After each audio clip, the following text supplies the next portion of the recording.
Ladies and gentlemen, we back. They done brought me back for a second time. It's about time. Today, we talking, we preaching, we living. I got my boy Desmond Shief on here today. He gonna get real. Gonna get real inspirational for us. Gonna make you want to get out there on the front lines yourself. Today is a good day. I got this bad little shawty number. And I you know what I'm saying? She might just be my LeBron James. She might get off at that max contract. I don't know if I'm a cuffer. We're gonna see. We're going through trade negotiations right now. I'm gonna come back next week and I'm gonna let y'all know. I'm gonna let y'all know how she do. We're gonna do a team dinner. Finna go to my desk. We finna talk to Mr. Shief. We finna get rolling. Oh man, we here. Desmond Shief. Yeah. My dog. What's going on, man? What's going on, baby? Nothing much. Des, we're gonna talk about it. We're gonna be about it. Okay. PV. Prairie. 3 letters. I said 3 letters. 3 words that describe PV to you. Excellence, resilience, culture. Des, I don't know if this bugs you, but this bugs me.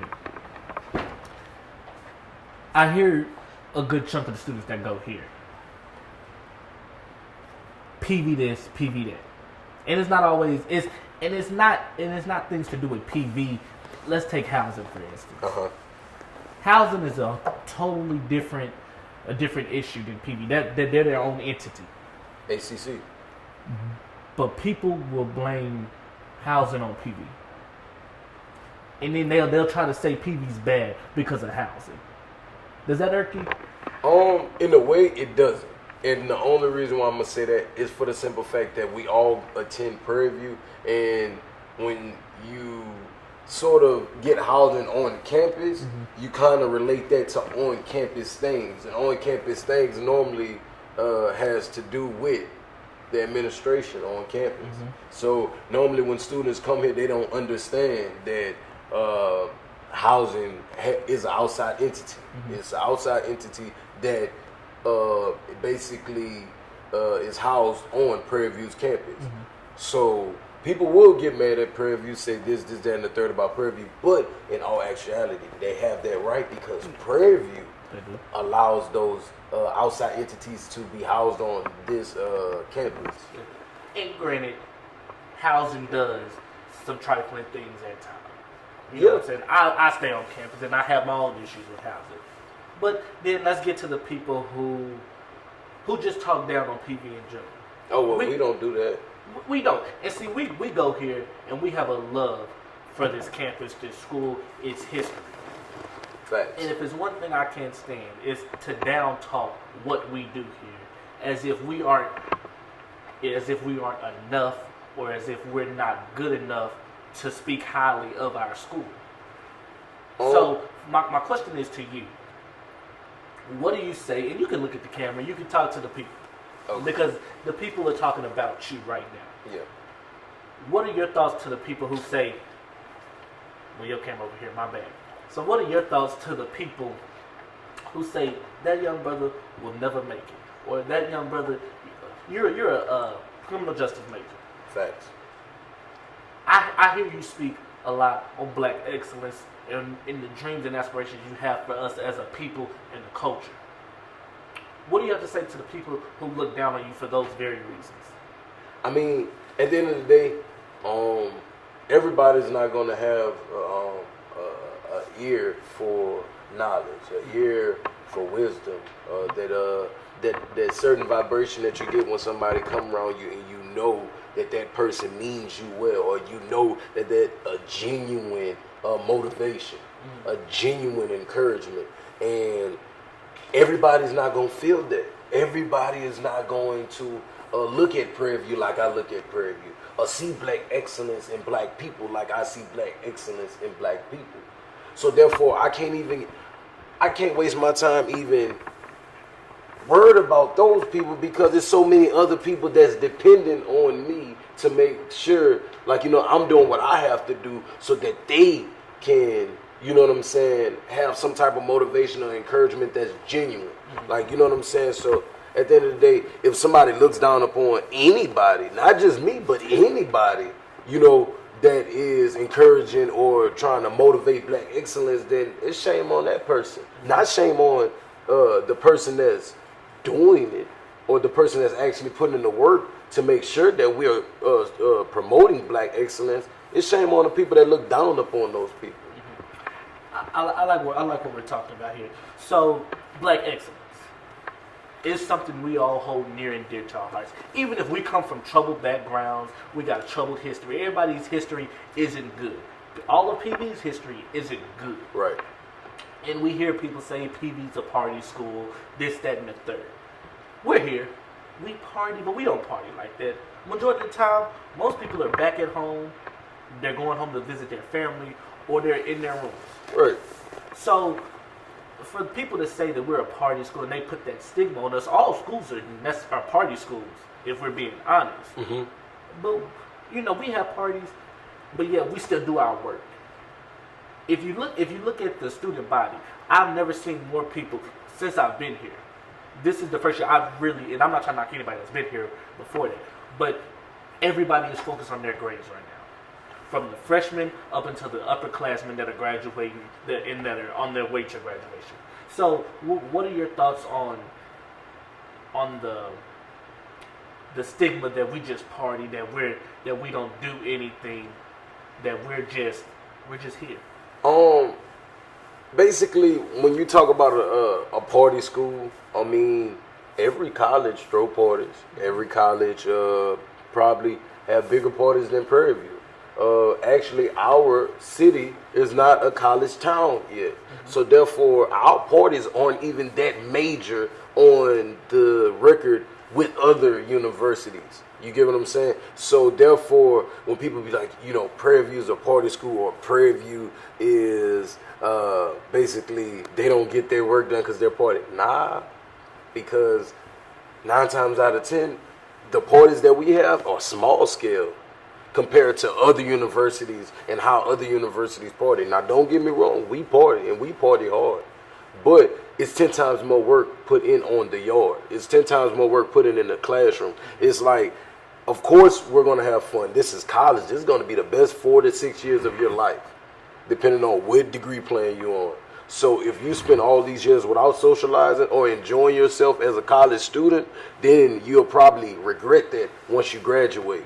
So therefore, of course we're going to party, but 10 times more work is being put in when it comes down to working in the classroom or working on the yard to make things happen. We're in the town hall meetings, but we're at the parties. We're in SGA meetings, but we're also, you know what I'm saying, at Hump Day. You know what I'm saying? So, like, it's different things, it's different aspects that come to it.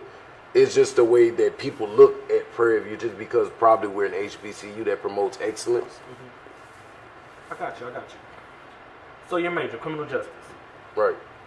We see a lot of criminal injustices in this world.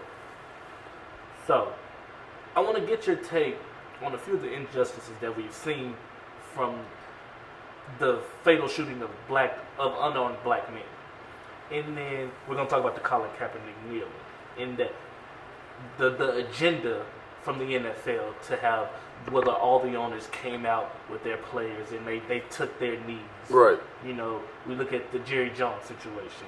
They did it before the anthem was played, and then he condemned any player after that who took a knee during the national anthem. So, with you being a criminal justice major, tell us what you want to do with that. Basically, I started off as wanting to become a criminal defense attorney. I'm from New Orleans. More likely, a lot of people in my family are criminals, so I was pushed towards, and it was ignorantly pushed, meaning that, just go. Like, I knew I wanted to do law. Mm-hmm. I knew I wanted to do the law. But criminal defense was more so is like, I'm going to make sure my people good. Mm-hmm. Like, you know what I'm saying? Just like being ignorant and say, I'm going to get this so to make sure that we good. Like, and that was me moving ignorantly.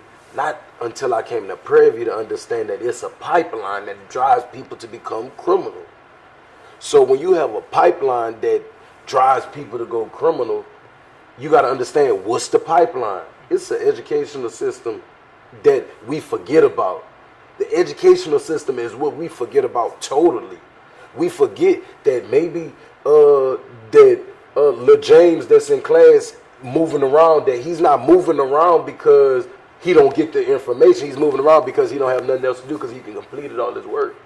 You get what I'm saying? And we call those students to be bad, or we label them as troubled children. They're not troubled. They need to be put into more work. What people don't understand is a lot of people like to be more hands-on than anything, and I really feel like our educational system needs to look into that.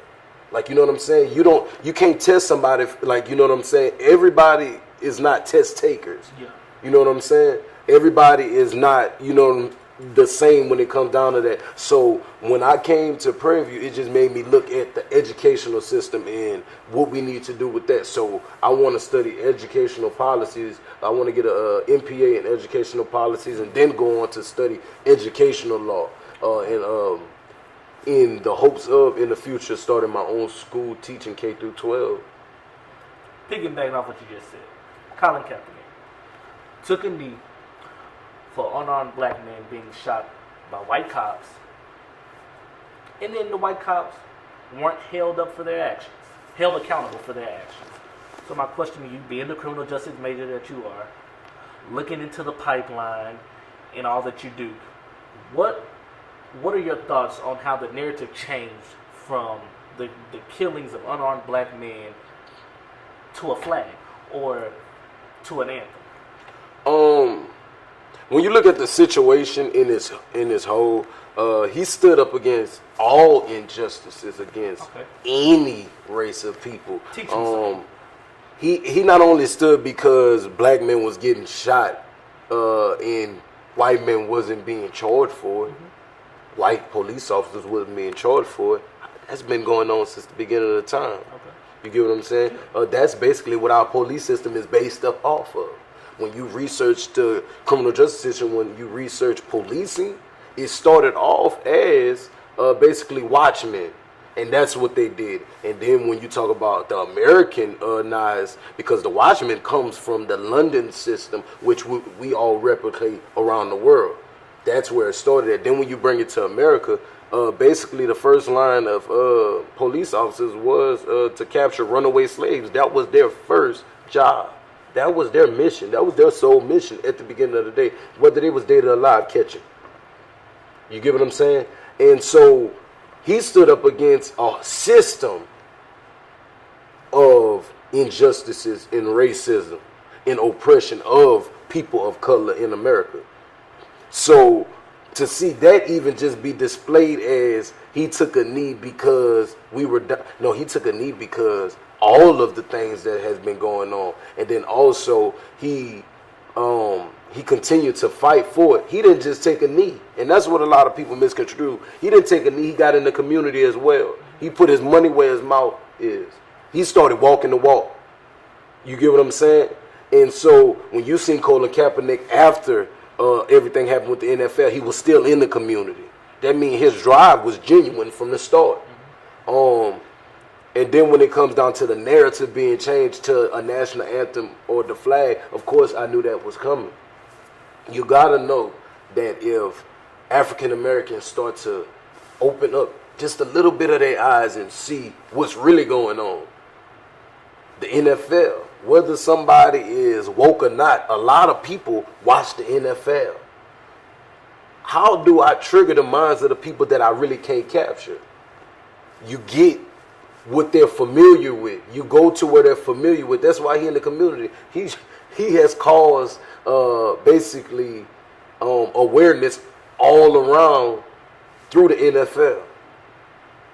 And his message for anybody who caught it will still stay the same through the whole process. It's going to stay the same. He fought against it all. Now, when you bring up the flag, now y'all want us to look more into the national anthem, that stanza that y'all don't sing.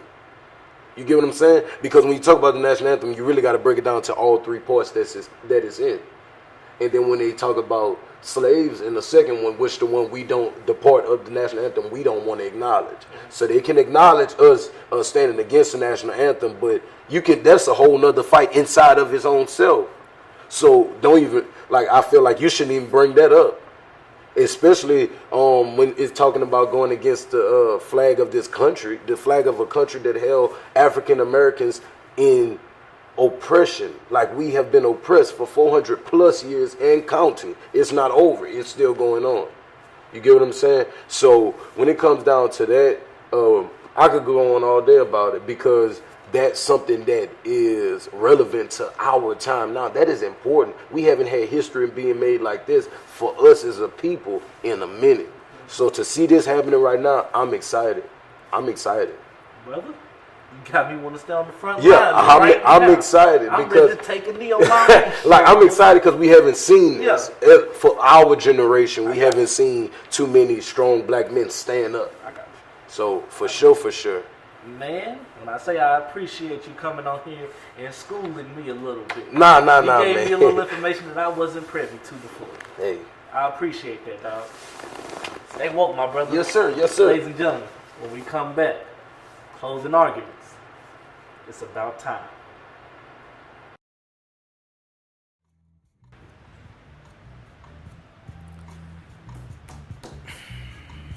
Ladies and gentlemen, we're here. We're at the end of our show.